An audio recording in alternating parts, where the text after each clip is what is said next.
My name's Michael. I am a lab technician at Rewind Photo Lab. So I started shooting film when I was about 14, and yeah, I sort of used it as a cheaper alternative to photography, or what I thought was cheaper at the time. I guess it's something more tangible in a sense. I guess with film it comes with the idea of print too, and I think everyone's sort of in the digital age lost like touch and feel, and there is like a certain warmth to it. And then I guess with the professional community it's things like dynamic range, colour, yeah. I guess it's, well, for myself it's something that I see as being more considered.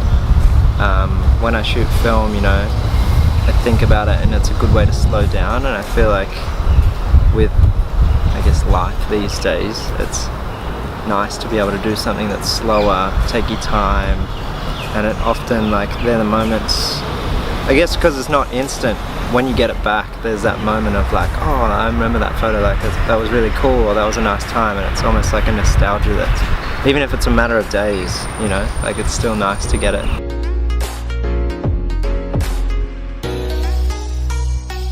.110 is very snap happy, just average quality, super high grain, not that great. And you've got 35mm, which you can use for video and also stills.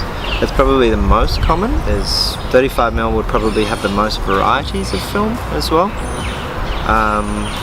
Then 120, which is considered more of a professional film stock. Yeah, it's a much larger film, you get a larger negative, so it's more expensive, you get less shots on it, it's not as long. 220 film, which no longer exists apart from the lands of eBay and Japan. 4.5 and 8x10, which you've got one shot pretty much to get the photo right. You know, like, they have their place. I guess from working in a film lab, which we offer retouching, and we get people that want their film to look like that.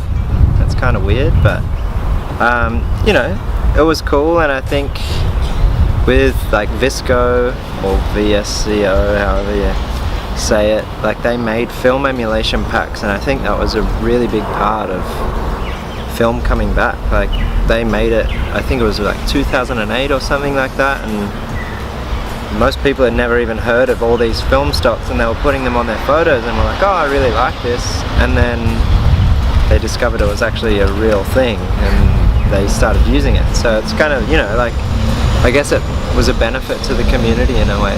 Like, it should be something that everyone gets given if they want to become a photographer. But also, like, it's a really beautiful thing to get a disposable camera and go out with your friends and just, like, I think where it's at the moment, like, being at the film lab, you see so much come through, like, it's a lot more apparent than you know, I guess. Yeah, so I think it's pretty good where it is. It might get more and more popular, it might fall off and become less of a trend, but who knows.